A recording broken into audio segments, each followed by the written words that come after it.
Please don't.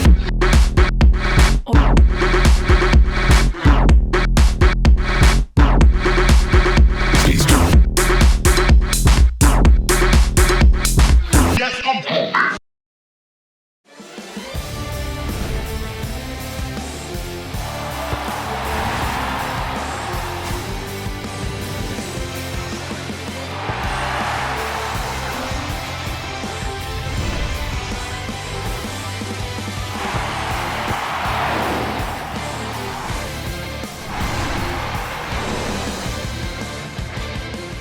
ассалому алайкум бинандагони гиромӣ, нашри навини барномаи футболи осиё бо шумост ва давоми ин лаҳзаҳо мо ба шумо дар бораи навгониҳои футболи осиё ҳикоят мекунем. дар варзишгоҳи марказии шаҳри душанбе шоми дирӯз бозиҳои даври дуввуми гурӯҳи эфи ҷоми конфедератсияи футболи осиё баргузор гардиданд ва мутаассифона намояндаи футболи тоҷикистон дастаи хуҷанди хуҷанд баъди вохӯрӣ бо дастаи насафи ӯзбекистон имконияте ба бозиҳои плей-офф рафтанро аз даст дод. ба як маъно дар ҷоми конфедератсияи футболи осиё ягон дастаи тоҷикистон ба онҳо муваффақ нашуд ки ба даври дигар гузаранд. шарҳи худро аз ҳамин вохӯрӣ шурӯъ мекунем. бозии байни дастаҳои насаф ва хуҷанд бозии асосии гурӯҳи F ба ҳисоб мерафтанд, зеро дар сурати ғалаба кардани дастаи хуҷанд тяжелая игра выдалась. Соперник явно нас переиграл. Что-то у нас не получилось в первом тайме. После пропущенного гола у меня был момент, реализовали, неизвестно, как бы игра дальше сложилась, но после первого пропущенного как-то руки опустились, не знаю, расслабились, залетел второй, третий, но во втором тайме они просто контролировали игру, доводили счет до победного. Ну, соперник чуть сильнее нас был и заслуженно победил. Ну, что можно сказать по матчу? Самое главное, я благодарен ребятам, что выдерживали игровую дисциплину, играли, старались, но на сегодня команда соперника Насаф был сильнее нас, показал, можно сказать, свою игру. Ну, то, что мы требовали, то, что мы просили ребят, немножко не получилось, и вот этот быстрый гол немножко ребят надломил. Но жизнь продолжается, еще раз повторюсь, я не могу сказать ничего плохого ребятам, что они не старались или не играли. Они старались, выполняли игровую дисциплину, но соперник сегодня оказался сильнее нас. Ну, хорошая игра, мы все контролировали. И мяча хорошо держали, очень хорошо. Соперника очень мы знали сильную слабую сторону. И самое главное, мы счет контролировали и довели до победы. Я думаю, это счет по игре. При счете 1-0, если помните, значит, 7-й номер головой, когда голкипер спас, я думаю, что вот этот момент были в обороне где-то неудачные игры. Я думаю, что это надо справлять. Потому что защитникам всегда говорю, ребята, внимание не терять. Любая игра надо в обороне очень надежно, на 0 надо было сыграть. Были ошибки в обороне. Сегодня я думаю, что так, со своей обязанностью они справились. дар бозии байни дастаҳои олои қирғизистон ва алтинасри туркманистон мухлисон бозии ғайричашмдошро тамошо карданд. аз ҳама аҷиб он буд ки баъди ҳисоби 3-1 футболбозони дастаи олой тавонистанд натиҷаро баробар кунанд, аммо 2 дақиқаи охир онҳоро аз гирифтани имтиёзи аввалин маҳрум кард. тағйири низоми бозӣ карданд, ҳарчанд Михаил Титов ки ҳоло мо дидем инҷо зарба зад, ин зарбаи Михаил Титов аст, ин тӯб ҳам ворид дар ин маврид тавонистанд ки ҳисобро аллакай баробар кунанд ва пай дар пай ҳуҷумҳои футболбозони ин. Во-первых, хочу поблагодарить тех ребят, которые вышли на замену, оживили игру и вернули хорошее качество игры в игру после счета, когда был 4-1. Так по игре мы сегодня огород до игры, что немножко тактику поменяли, начали смелее идти в атаку, но, к сожалению, первый гол, который мы сами просто подарили сопернику, и 2 гола тоже, которые в первом тайме было, допустили очень грубые ошибки наши защитники. Но, к сожалению, ребята бились, старались играть на победу, но, к сожалению, немножко, я говорю, не хватает нашей команды, многим ребятам опыта в каких-то моментах поддержать мяч, не бросаться, контролировать игру. Но вот через такие игры наши ребята сейчас будут набираться опыта. Думаю, что в будущем, если все будет хорошо, думаю, что они наберутся опыта и будут играть еще лучше.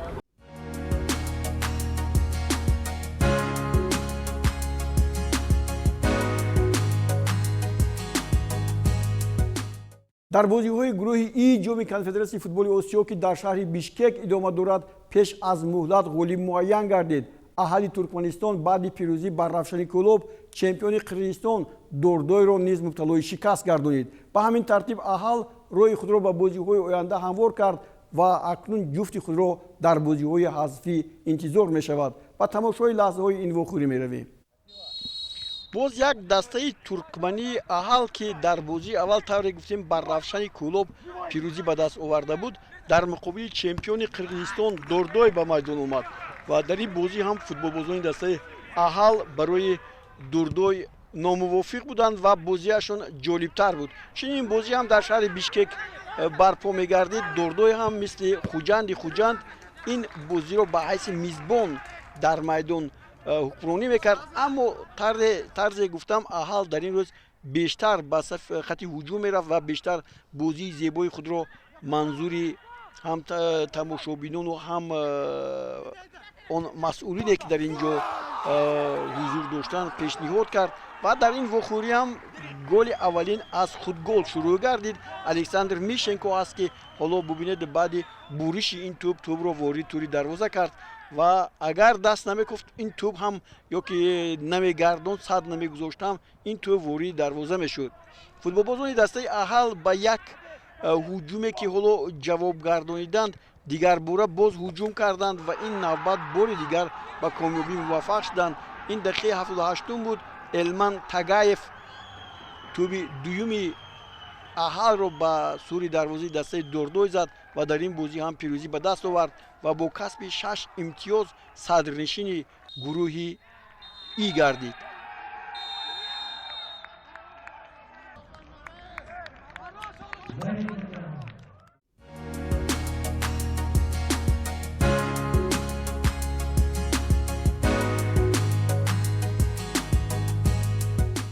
рӯзи 20 май дастаи хуҷанд бо аҳал насаф дар вохӯрии асосию ҳалкунанда бо Алтин Асир дар шаҳри Душанбе бо ҳам қува меозмоянд. агар Алтин Асир дар вохӯрӣ бо пешсаф пирӯз гардад, пас ин даста рӯи худро ба бозиҳои оянда идома хоҳад дод.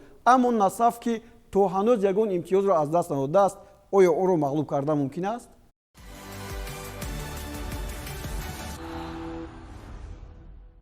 акун таваҷҷӯҳи шуморо ба бозиҳои чемпионати мамлакат ҷалб мекунем. Истиқлоли Душанбе баъди баргашташ аз бозиҳои лиги чемпионҳои Осиё бозиҳои мавқуф гузоштаашро яке аз паси дигар барпо менамояд. чемпионҳо аз ҳафтаи гузашта то ба имрӯз 3 бозӣ баргузор карданд ки ба муқобилияти шадиди дастаҳо рӯбарӯ мегарданд. дар бозии мавқуф гузоштаи даври аввал Истиқлол дар сафар бо Кӯктош қувва озмуд.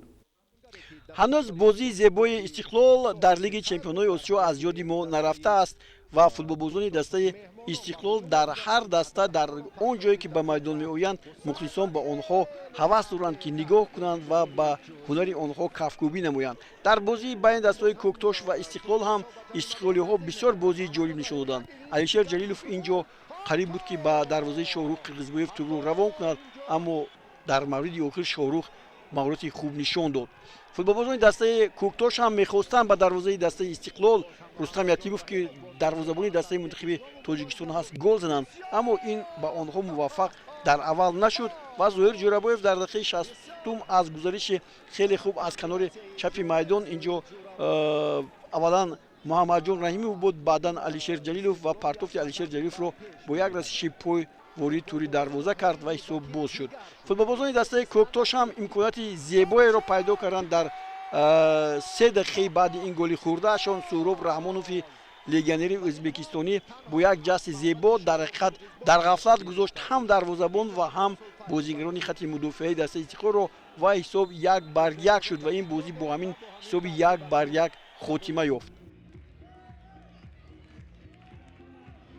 бозиҳои даври ҳафтуми чемпионати мамлакат бо вухӯрӣ байни дастаҳои хатлон ва кӯктош шурӯъ гардид. Шогирдони Аслиддин Ҳабибуллоев баъди оғози на он қадар хубашон дар бозиҳои аввал ба бозӣ баргаштанд ва дар муқобили кӯктош бо натиҷаи 2-0 ғалаба карда ба зинаи дуввуми ҷадвали мусобиқот баромаданд. Дар ин вохӯрӣ тӯбҳоро Тоҳир Тағоизода ва Нуриддин Ҳамроқулов ба дарвоза заданд. дар ин пай дастаи нави лигаи олӣ Эсхатаи шаҳри Хуҷанд дар майдонаш пай дар пай ба мағлубият дучор мегардад. ин навбат Бонгчонро чемпиони Тоҷикистон Истиқлоли Душанбе имтиҳон кард. гумонҳо ва фарзияҳое ки гӯё Истиқлол ҳамаи дастаҳоро бо ҳисоби калон мағлуб мекунад аз байн рафт ва Кӯктош тавре дар даври гузашта гуфтем бо ҳисоби 1-1 бо Истиқлол мусовӣ бозид. Акнун Эсхата чӣ? Эсхата ҳам барои баробарбозӣ кардан бо чемпиони мамлакат ҳама фишангҳои худро истифода бурд, аммо Истиқлол имрӯз беҳтар буд. ҳоло мо шумо инҷо хуб мебинем ки чӣ гуна футболбозони дастаи Эсхата кӯшишҳои зиёд мекунанд ки тӯбро ҳамеша дар пеши пояшон нигоҳ доранд ва ба ҳуҷум гузаранд. Аммо футболбозони дастаи Истиқлол дар дақиқаи 55 танҳо дар қисми дуюм ба он даст ёфтанд ки бо голи Саллам Ашурмамадов ҳисобро боз кунанд.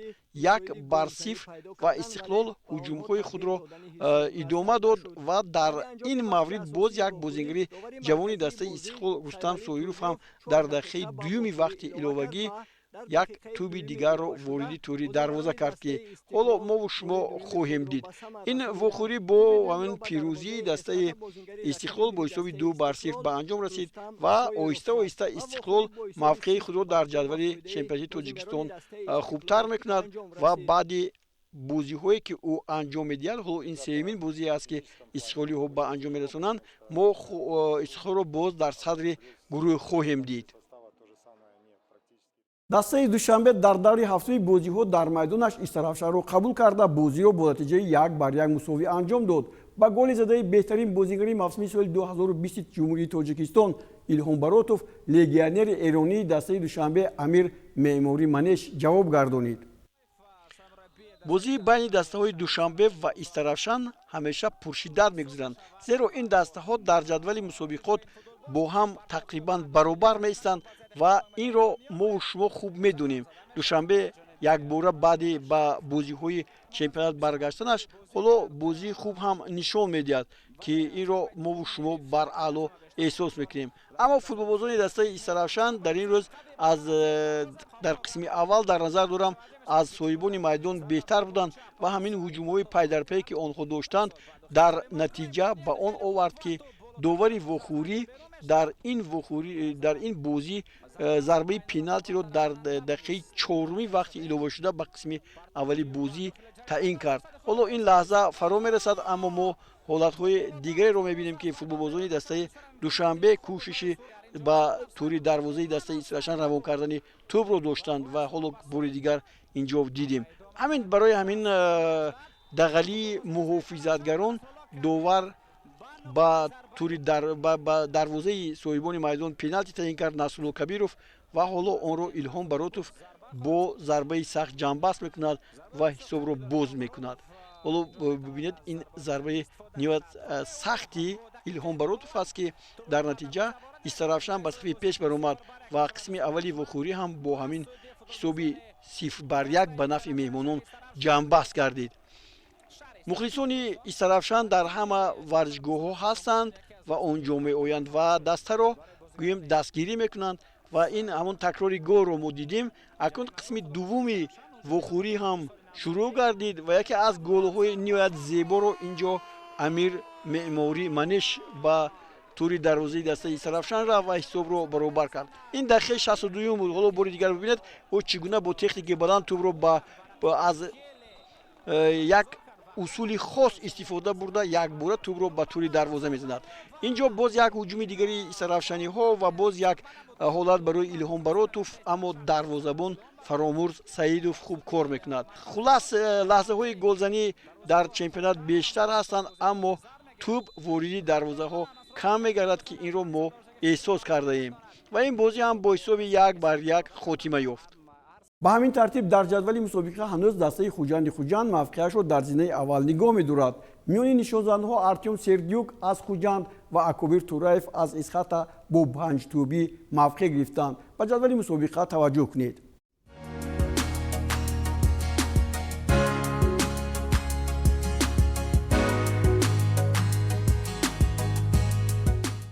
ҳафтаи оянда мусобиқаи футболбозон барои ҷоми тоҷикистон шурӯъ мегардад.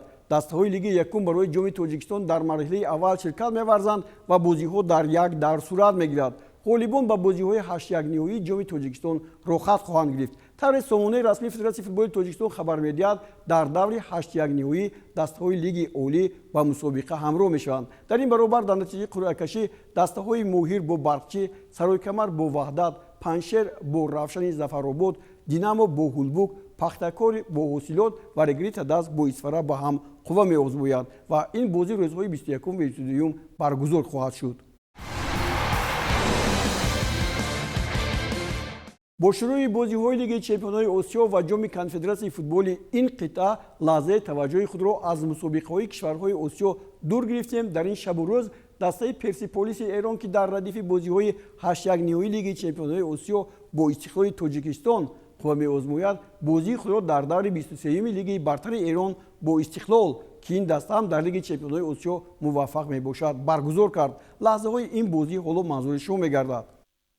дерби шаҳри теҳрон ва бозии зебо дар лигаи бартари эрон ки он хеле як шукӯҳу шаомати зиёд дошт ва аз ин бозӣ бисёриҳо ҳам пуштибонӣ мекарданд ки кадом дастае дар кишвари эрон аз ҳама беҳтарин аст.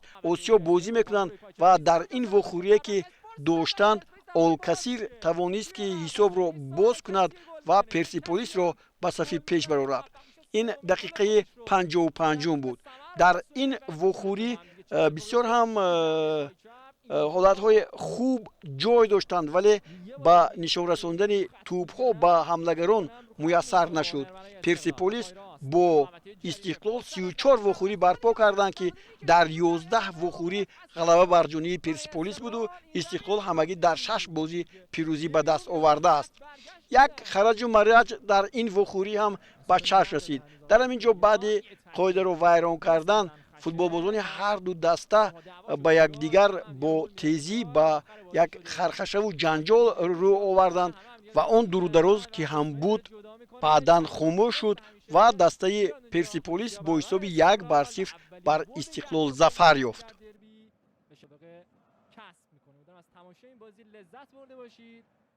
дар чемпионати ӯзбекистон имрӯз ду бозингари дастаи мунтахаби тоҷикистон эҳсони панҷшанбе ва давронҷон эргашев дар муқобили ҳам вориди майдони рақобат мешаванд. дастаи бунёдкор дар даври нӯҳуми чемпионати ӯзбекистон навбаҳорро дар майдонаш қабул мекунад. аз ҷараёни ин вохӯрӣ шумо дар барномаи ояндаи мо маълумоти дақиқ хоҳед гирифт. алҳол бунёдкор дар зинаи ҳафтум ва навбаҳор дар ҷои ҳаштуми ҷадвали мусобиқот қарор доранд. боз як бозигари дигари дастаи мунтахаби тоҷикистон ҷаҳонгир эргашев бо дастаи қизилқум дар даври навбатӣ бо пахтакори шаҳри тошканд қувва меозмояд. қизилқум дар зинаи нӯҳум ҷойгир шудааст. бо ҳамин хабар барномаи навбатии футболи осиёро ба анҷом мерасонем. бо хабарҳои тозаву нав то барномаи дигар шодии нишод ва осудагии шумо орзуи мост. хайр то боздид. худро эҳтиёт кунед.